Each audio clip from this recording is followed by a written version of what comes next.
오늘 본문에도 똑같은 이야기가 기록되어 있어요. 아버지의 허물을 사실대로 말한 아들과 아버지의 허물을 덮어준 아들의 이야기가 오늘 우리가 읽은 창세기 9장의 이야기입니다.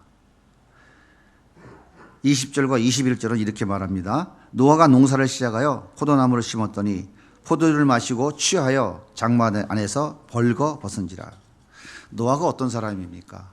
하나님이 물로 심판하겠다고 나무 상자를 만들라고 하셨어요. 축구장만한 나무 상자, 그것도 3층이나 되는 거, 그 거대한 나무 상자를 만들었어요. 그 아라랏산 꼭대기에 그 상자가 물이 비가 내려서 뜨려면 얼마나 많은 비가 내려야 될까요? 사람들은 조롱했어요. 말도 안 되는 소리 하지 말라고. 하지만 모세는 하나님 말씀에 순종해서 끝까지 그 나무 상자를 만들어냈습니다. 여전히 떼 앞에서 내리쬐고 있었고 여전히 비 올 기미는 보이지 않았어요. 이 거대한 나무 상자가 어떻게 뜬단 말이야. 사람들은 조롱하고 멸시했지만 노아는 개의치 않고 끝까지 그 상자를 만들어냈어요. 그리고 드디어 하나님의 때가 됐습니다. 노아 나이 600세가 되던 해였어요. 하늘이 열리고 땅이 열리고 40일 주야로 물이 쏟아져 내리기 시작했어요. 세상에 숨을 쉬는 모든 피조물은 다 죽었습니다. 하지만 방종에 들어간 노아의 8 식구는 생명을 구원받았죠. 노아는 이렇게 하나님의 특별한 은혜를 받은 사람이었어요. 성경은 뭐라고 얘기하냐면 당대의 의인이라고 말하는 사람이 바로 이 노아였습니다. 그런데 이 노아가 술에 취해서 잠이 들은 거예요. 자신이 어떤 상태인지, 자신이 지금 어떤 짓을 하고 있는지 본인은 지금 전혀 모르고 있는 상태입니다.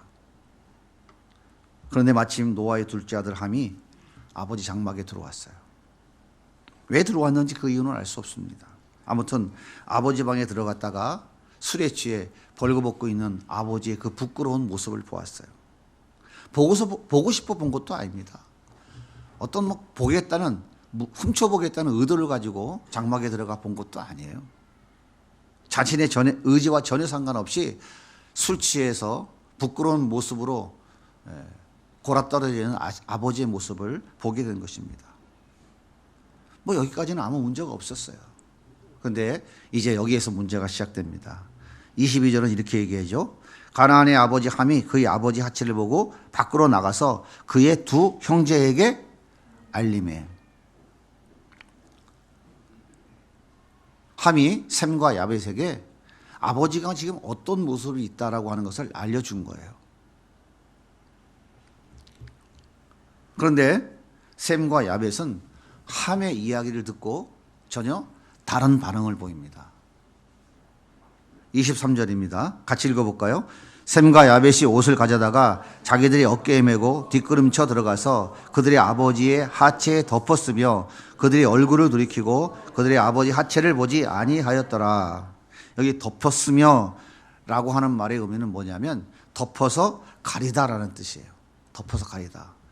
죄를 가리워서 덮어주다, 용서하다라고 하는 뜻이에요.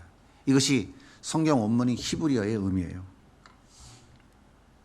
셈과 야벳은 담요를 펼쳐서 서로 어깨에 메고 아버지 하체를 보지 않으려고 등을 돌리고 뒷걸음을 쳐서 아버지의 누워있는 그 모습을 향하여 걸어갔어요. 그리고는 어깨에 메고 있는 담요로 아버지 하체를 덮어드렸습니다. 단순히 담요를 덮어준 것이 아니라 아버지의 부끄러운 모습을, 아버지의 허물을, 아버지의 부끄러운 죄를 덮어서 가려준 거예요. 자, 술에서 깬 노아가 이렇게 선언을 합니다. 창세기 9장 24절 같이 읽을까요? 노아가 술이 깨어 그 작은 아들이 자기에게 행한 일을 알고 이에 이르되 가나안은 저주를 받아 그의 형제의 종들의 종이 되기를 원하노라 하고 또 가로되 셈의 하나님 여호와를 찬송하리로다. 가나안은 셈의 종이 되고 하나님이 야벳을 창대게 하사 셈의 장막에 거하게 하시고 가나안은 그의 종이 되게 하시기를 원하노라 하였더라. 아버지의 허물을 드러낸 함은 저주를 받았어요. 근데 아버지의 허물을 덮어준 셈과 야복은 축복을 받았습니다. 한번 생각해 보세요. 형이 동생의 종으로 산다는 거 가능한 일일까요? 동생이 형의 노예로 살아간다는 것 비극이죠.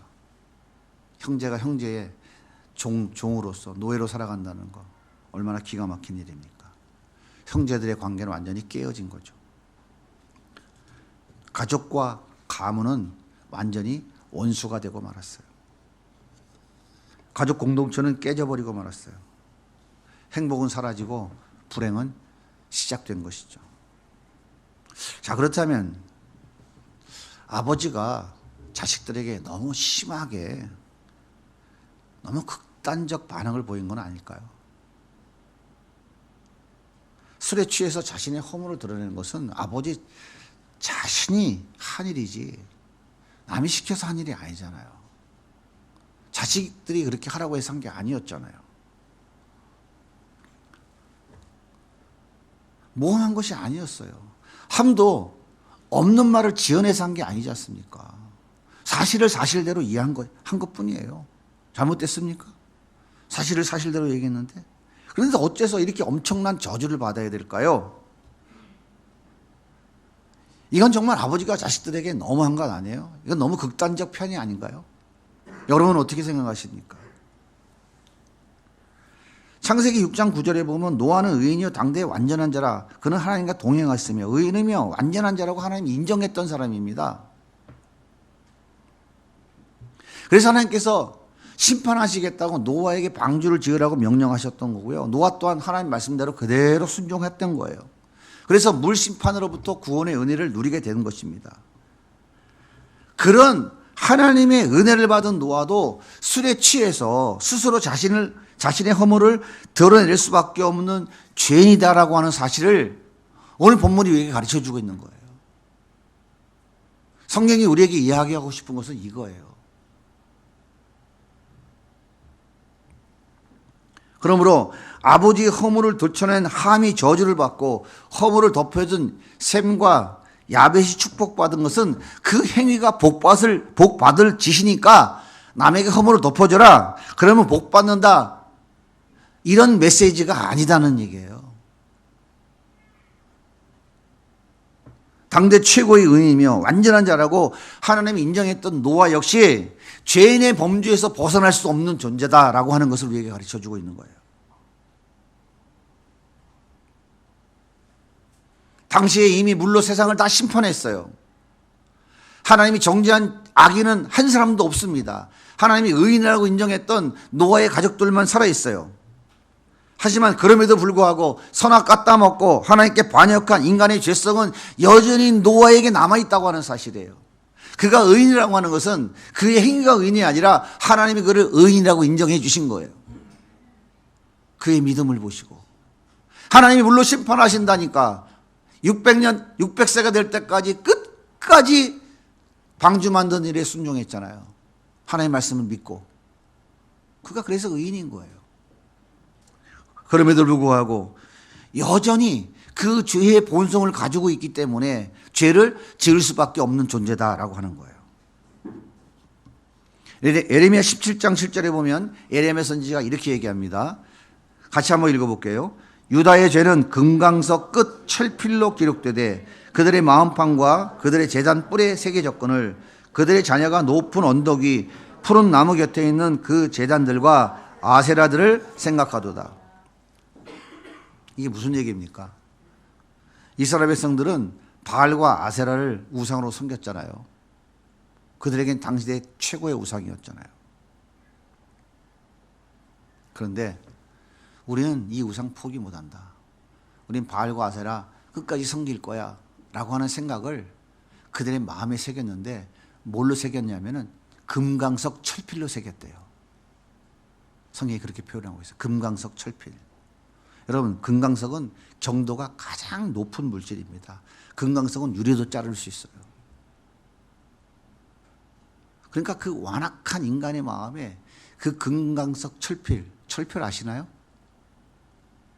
제가 어릴 때는 철필로다가 가리방 긁어서 주보 만들었거든요. 옛날에 다 책 그렇게 만들었어요. 그 철필을 얘기하는 거예요. 끝에가 뾰족해요. 그 철필로다가. 얼마나 인간이 마음이 완악하면 철필로 그려서 아주 새겨 놓은 거예요. 우리는 이 바알과 아세라 섬기겠다. 이만 끝까지 변치 않겠다. 그렇게 새겨 놓은 거예요. 우리의 힘과 능력은 바알과 아세라인데 어떻게 포기를 해? 절대 포기 못해. 금강석 철필로 써놨다는 말이에요. 우리는 하나님 없이도 얼마든지 살 수 있어. 바알과 아세라만 있으면 돼. 그런데 왜 우리가 하나님께 복종을 해야 돼? 내가 주인이고 내가 왕인데 누가 나를 다스려? 절대로 안 돼. 그렇게 써놨다는 거예요. 그게 당시 이스라엘 백성들의 마음속에 쓰여져 있는 죄라는 거예요. 그게 우리 인간의 모습인 거예요. 그래서 예레미야 17장 9절에 보면 예레미야 선지자가 이렇게 말합니다. 만물보다 거짓되고 심히 부패한 것은 마음이라 누가 능히 이를 알려마는. 이렇게 부패하고 썩어버린 것이 인간의 마음이에요. 그래서 인간의 본질이 죄덩어리이고 쓰레기 중에서도 완전히 부패한 쓰레기라는 것이에요. 이것이 인간의 허물입니다. 그러면 이 허물을 누가 덮어줄 수 있어요? 이 허물을 누가 덮어줄 수 있어요? 세상이 덮어줄까요? 돈과 명예와 권력이 덮어줄까요? 멋진 외모, 내가 가지고 있는 어떤 직위, 내가 세상에서 이룬 것들, 그런 것 갖고 이 허물을 다 덮을 수 있을까요?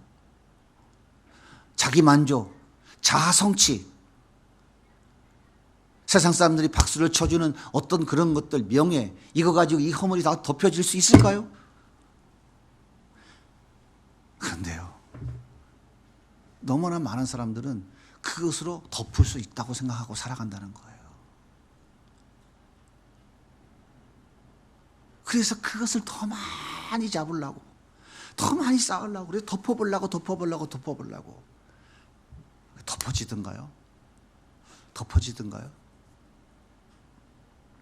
인간의 애씀과 수고와 노력, 자기가 쌓은 어떤 공로와 업적으로도 덮어줄 수 없어요. 밤새 술 먹어보세요. 그 순간은 잊혀지죠. 아침에 깨면 어떻게 돼요? 그 공허함은 더 밀려와요. 점점 더 커지는 거예요. 자극이 점점 더 커지는 거예요. 그래서 마약이 생긴 거예요. 그래서 중독이라는 사회적 문제가 생기는 거예요. 세상 것 가지고 그 본질에 그 허물을 덮을 수가 없다고 하는 사실이죠. 그렇다면 어떤 방법으로 덮을 수 있을까요? 오직 예수님만이 그 허물을 덮어주실 수 있어요. 예수님이 십자가에 흘리신 그 보혈의 피로 우리의 더럽고 추악한 그 모든 허물들, 그 죄들을 덮어주실 수 있다고 하는 거예요.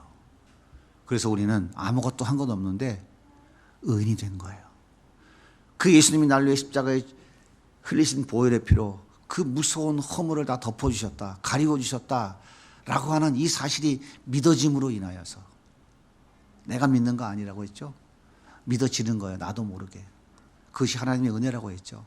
믿어지는 그 은혜로 인하여 우리는 의인이라고 하는 하나님의 놀라운 인정을 받게 된 것이죠. 그래서 우리는 하나님의 거룩한 자녀가 될 수 있었던 것입니다. 왜 우리가 힘들고 어렵고 고통스러운 그 허물을 벗어나지 못하고 살아갈까요? 우리가 예수 믿으면서도 왜 그 죄의 본질 속에서, 그 허물 속에서 허덕허덕거리며 여전히 세상적 방법을 그것을 덮으며 살아가려고 몸부림실까요?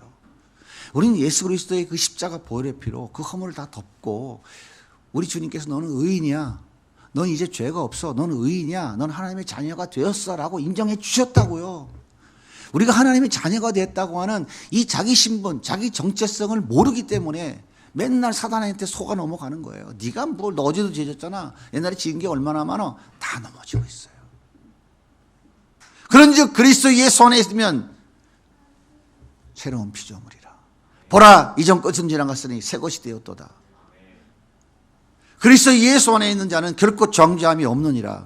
예수 그리스도의 십자가 보혈의 피로 우리를 다 덮어서, 셈과 야벳이 아버지의 허물을 덮듯이 그 예수 피로 덮어서 우리의 모든 허물을 다 씻어 주신 거예요. 그래서 하나님께서 우리의 허물을 덮고 있는 예수 그리스도의 그 피를 보시고 우리의 죄를 모른 척 해주신다고 성경이 자세하게 설명해 주고 있어요. 로마서 3장 25절 같이 보겠습니다. 이 예수를 하나님이 그의 피로써 믿음으로 말미암아 화목제물로 세우셨으니 이는 하나님께서 길이 참으시는 중에 전에 지은 죄를 간과하심으로 자기의 의로우심을 나타내려 하심이라. 여기 간과했다고 얘기하는 게 무슨 말입니까? 간과라는 말의 뜻은 옆으로 보냈다 이 말이에요. 옆으로 패스했다, 흘려보냈다 그 얘기입니다.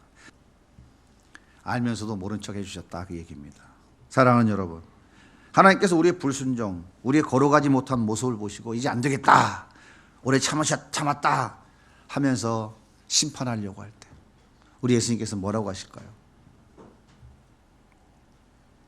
예수님께서 십자가에 흐르신 보혈로 우리의 모든 허물을 다 덮어주셨어요. 이것이 바로 은혜입니다. 아무것도 우리는 한 게 없어요. 이것이 은혜예요.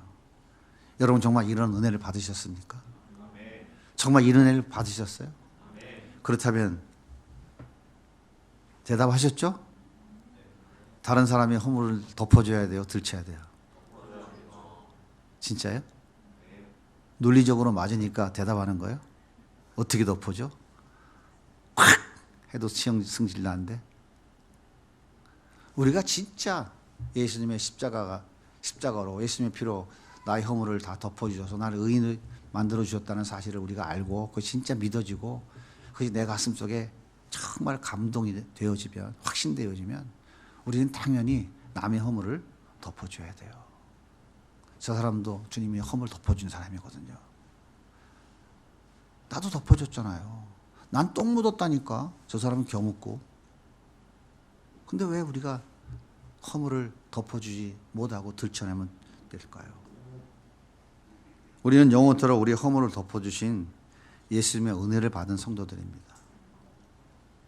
그러면 그 은혜를 받은 자들이라면 당연히 내 눈에 보이는 아내의 허물을 덮어줘야죠. 남편의 허물도 덮어주셔야 됩니다. 허물을 덮어주면 행복이 커집니다. 허물이 덮어지면 관계가 깊어져요. 허물을 덮어주면 사랑이 깊어집니다. 허물을 덮으면 덮을수록 우리 가정에 예수님의 한계가 더 커져나는 거예요. 우리 주님이 십자가 보혈의 피로 우리의 허물을 덮어주지 않았다면 우리는 어떤 삶을 살아갈까요? 기쁨과 행복이라는 것은 단 1도 없는 영원한 지옥에서 처참한 인생을 살다가 처참한 인생을 우리는 살아갈 수밖에 없는 거예요. 포기하지 마세요. 지금부터 주님이 내 허물을 덮어주셨듯이 자녀들의 허물을 덮어주고 가족들의 허물을 덮어주면서 사랑으로 섬겨주면서 그렇게 한 걸음 한 걸음 나아가면 예수님의 그 은혜와 사랑이 넘쳐나는 복된 그런 가정으로 풍성하게 될 줄 믿습니다. 저는 우리 성도님들에게 늘 그런 마음 가지고 있어요. 성도님들, 저 사람 보면은 잘 못한 게 보이고 이것도 눈에 보이고 저것도 다 눈에 보이죠? 저러면 안 되는데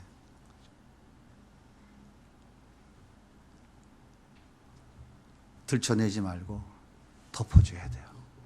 사랑으로 덮어줘야 돼요. 힘들어도 덮어줘야 돼요. 또 계속해서 그것이 예수 피로 허물을 덮임 받은 우리의 삶의 모습이어야 돼요. 그래서 성경은 뭐라고 그래요? 서로 함께 짐을 지라고 그래요. 덮으면 덮을수록 더욱 드러나는 기쁨과 행복, 그리고 예수님의 향기 마음껏 누리며 살아가는 행복한 가정 이루어가는 우리 모든 성도님들이 다 되기를 예수님의 이름으로 축복합니다.